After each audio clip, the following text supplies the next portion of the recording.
Hello student, welcome to the bio session by Shiv sir.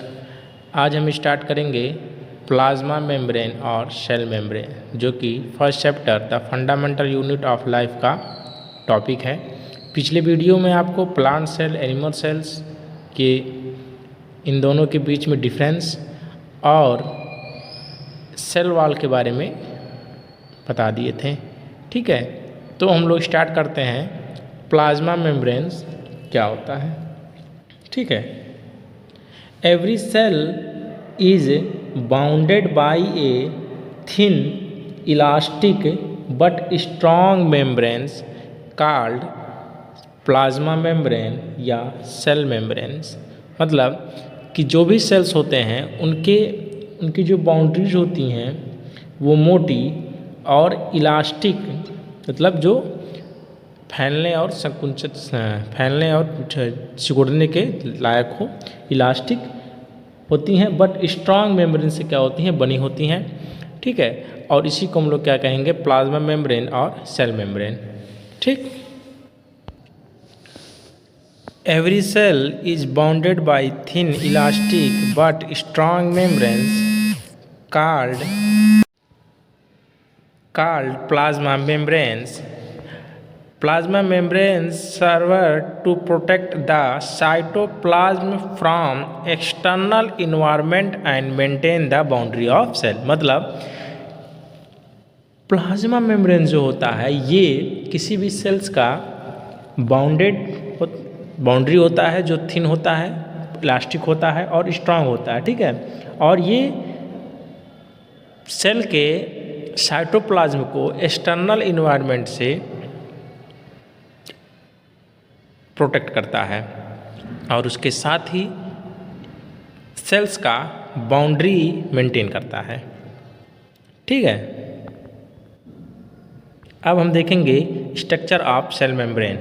Structure of cell membrane, the plasma and cell membrane are about 6 to 10 millimeter thin layer. These are mainly composed of phospholipid layer and protein. मतलब कि cell membranes का जो structure होता है वो 6 to 10 millimetre thick होता है। ठीक है, और ये मेनली किससे कंपोज होते हैं, फास्फोलिपिड लेयर से और प्रोटीन से मेनली कंपोज होते हैं। ठीक है, this membrane does not have fixed form, मतलब ये फिक्स फॉर्म में नहीं होते हैं। ठीक है, द प्रोटीन एंड लिपिड, जितने भी प्रोटीन और लिपिड होते हैं वो अरेंज्ड होते हैं in a regular and uneven pattern and the protein are unable to move with the membranes. मतलब कि मेम्ब्रेन्स में जो भी प्रोटीन्स और लिपिड होते हैं वो एक इरेगुलर फॉर्म में क्या होते हैं, फिक्स होते हैं। मतलब ऐसे एक कंटिन्यूअस फॉर्म यानी कंटिन्यूअस सीरीज में एक जगह पे फिक्स नहीं रहते हैं। ये कहीं भी इरेगुलर फॉर्म में कहीं भी क्या हो सकते हैं, फॉर्मेट हो जाते हैं। और ये प्रोटीन और लिपिड क्या होते हैं, मूवेबल होते हैं, मतलब इनको ये अपने आप से मूव कर सकते हैं। ठीक है, इस फिगर में देखिए, इस फिगर में आपको ये स्ट्रक्चर ऑफ सेल मेम्ब्रेन से, ठीक है, यहाँ पे ये आपका 6 to 10 मिलीमीटर क्या होता है, थिक होता है।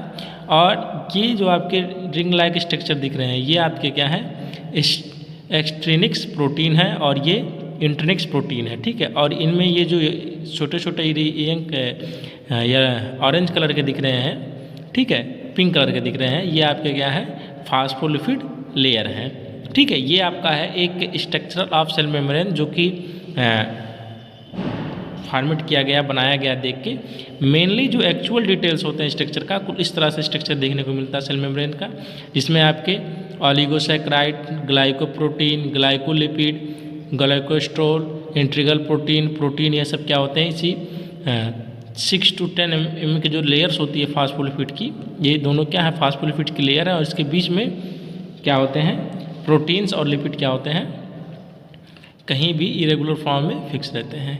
ठीक है, ये आपका है सेल मेम्ब्रेन का स्ट्रक्चर होता है जो एवरी सेल्स को एक बाउंड्री क्या करती है, क्रिएट करती है। ठीक है, बाउंड्री सेल्स के चारों तरफ एक बाउंड्री को क्रिएट करती है। अब हम देखेंगे function of cell membrane. Cell membrane के क्या क्या फंक्शन होते हैं। तो सेल मेम्ब्रेन जो होता है ये के आउटर लिमिटिंग मेम्ब्रेन्स होता है। किसी सेल का क्या होता है, एक आउटर मेम्ब्रेन्स होता है, ठीक है। और ये मैंने विजुअल फंक्शन में जो भी विजुअल फंक्शंस होते हैं, सब इम्पोर्टेंट फंक्शन होते हैं सेल में, उनके क्या होते हैं, ये उससे फंक्शन में क्या करता है, परफॉर्म करता है, ठीक है। इसका जो मेन वर्क है, सेल मेम्ब्रेन का जो फर्स्ट वर्क है, ये from cell boundary and maintain the individuality of cell, मतलब ये क्या करता है, ये बाउंड्री को यानी कि सेल बाउंड्री को क्या करता है, ये मेंटेन करता है, ठीक है। क्या करता है, ये मेंटेन करता है। सेकंड, और सेल को क्या करता है, प्रोटेक्ट करता है। सेल मेम्ब्रेन साइटोप्लाज्म को क्या करता है, प्रोटेक्ट करता है, ठीक है। सेकंड जो है, cell membrane protect the cell from internal injury and contaminants, मतलब कि जो सेल मेम्ब्रेन्स होते हैं ये सेल्स के सभी सेल ऑर्गन्स को, जो भी आउटर यानी कि इस इन्वायरमेंटल में जो भी कुछ भी प्रोसेस हो रहा उससे क्या करता है, उसको सेव करके रखता है, ठीक है। और सेल के इंटरनल में जितने भी सेल ऑर्गन या साइटोप्लाज्म या न्यूक्लियस जो भी कुछ होता है, उस सभी को एक्सटर्नल इन्वायरमेंट से प्रोटेक्ट करता है, ठीक है। तो इसको आप लिख सकते हैं प्रोटेक्ट फ्रॉम एक्सटर्नल इन्वायरमेंट, ठीक है। Third, cell membrane are selectively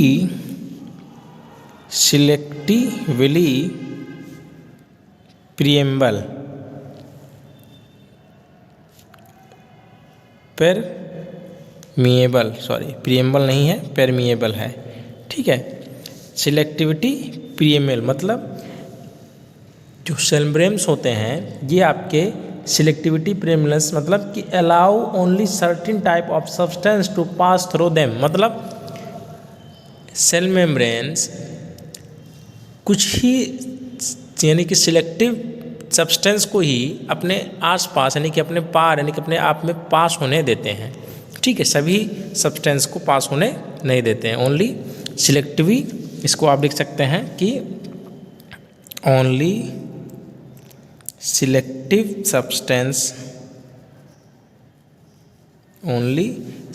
substance to pass through them. अब इसको थोड़ा सा हम समझते हैं।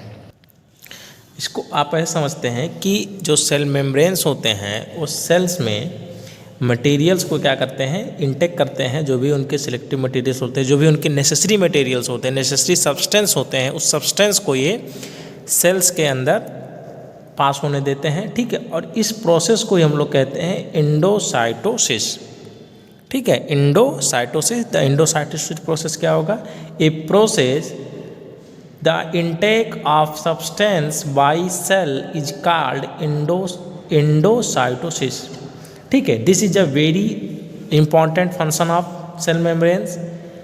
When he intake solid it is called phagocytosis, when intake liquid it is called pinocytosis, and intake of material acquire by diffusion, ठीक है। मतलब कि अगर ये कुछ ऐसे मटेरियल्स होते हैं जो अपने सेल मेम्ब्रेन्स में एक्वायर करते हैं, इंटेक करते हैं, उन मटेरियल्स को डिफ्यूजन प्रोसेस से क्या करते हैं, एक्वायर करते हैं। किस प्रोसेस से, डिफ्यूजन प्रोसेस से। डिफ्यूजन प्रोसेस से जिन मटेरियल को ये सेल मेम्ब्रेन्स सेल में क्या करते हैं, इंटेक करते हैं, वो कौन कौन से हैं आपके, वो हैं आपके oxygen and CO2, oxygen and CO2 अभी बता रहे हैं, ठीक है। और एक और प्रोसेस होता है जिसको हम लोग कहेंगे ऑस्मोसिस, OSMOSIS,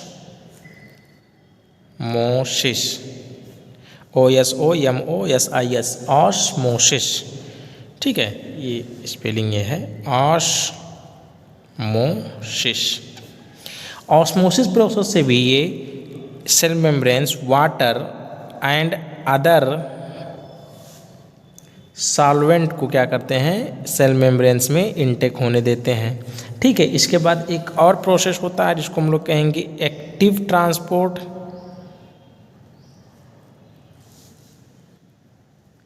एक्टिव ट्रांसपोर्ट से ये एनर्जी को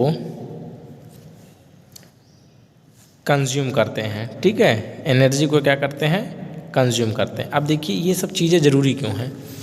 आपको पता है कि जो भी सेल्स होते हैं हमारे, जब सेल्स में जो भी आगे पढ़ाएंगे कि सेल्स में एक और सेल ऑर्गन होता है माइटोकॉन्ड्रिया, और माइटोकॉन्ड्रिया जो होता है वो एनर्जी को क्या करता है, फॉर्मेट करता है। एनर्जी फॉर्मेट कहाँ से होती है, हमारे बॉडी में जो भी फूड हम लोग इंटेक करते हैं, वो फूड जब डाइजेस्ट होती है तो डाइजेस्ट होने के बाद वो हमारे सेल्स में पहुंचती है, ठीक है। तो सेल्स में जो मटेरियल पहुंचेगी तो कैसे पहुंचेगी, वो सेल मेम्ब्रेन्स को पास करके सेल बॉडी में जाएगी, ठीक है। अब जो मटेरियल्स यानी कि जो मटेरियल्स होते हैं वाटर में कैसे होते हैं, सॉल्वेंट होते हैं। तो वाटर सॉल्वेंट मटेरियल को ऑस्मोसिस प्रोसेस से सेल मेम्ब्रेन्स में एक्सटर्नल इन्वायरमेंट से सेल बॉडी में क्या करना होता है, पास करना होता है। और ये पास कौन करेगा, ये पास करेगा आपका सेल मेम्ब्रेन्स, या इसी को हम लोग क्या कहेंगे, प्लाज्मा मेम्ब्रेन्स, ठीक है।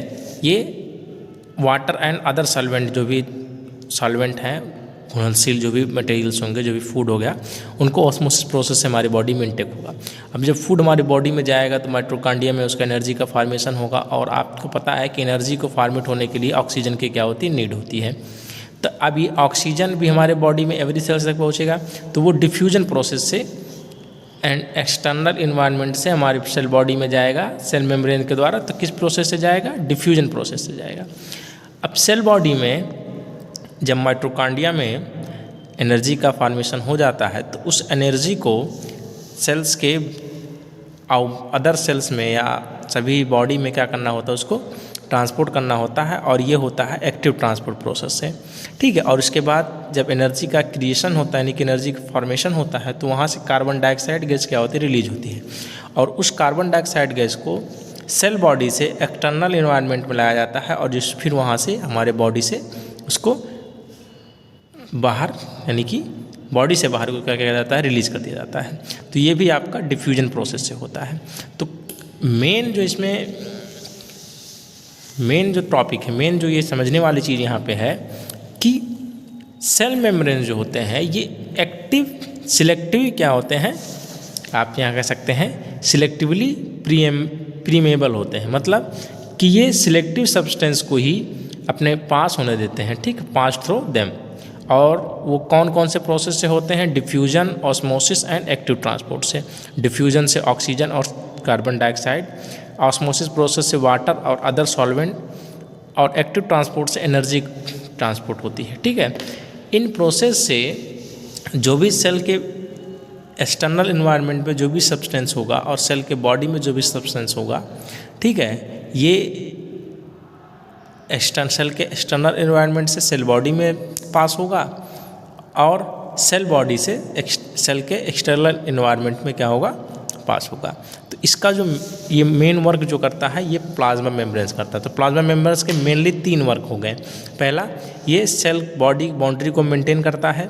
सेकंड, ये सेल ऑर्गन्स को और साइटोप्लाज्म को प्रोटेक्ट करता है, ठीक है, एक्सटर्नल इन्वायरमेंट से। और थर्ड जो होता है ये सिलेक्टिव प्रीमेबल होते हैं, जो सिलेक्टिव सब्सटेंस को पास होने देते हैं, ठीक है। अब ऑस्मोसिस, डिफ्यूजन और एक्टिव ट्रांसपोर्ट क्या होता है ये हम पढ़ेंगे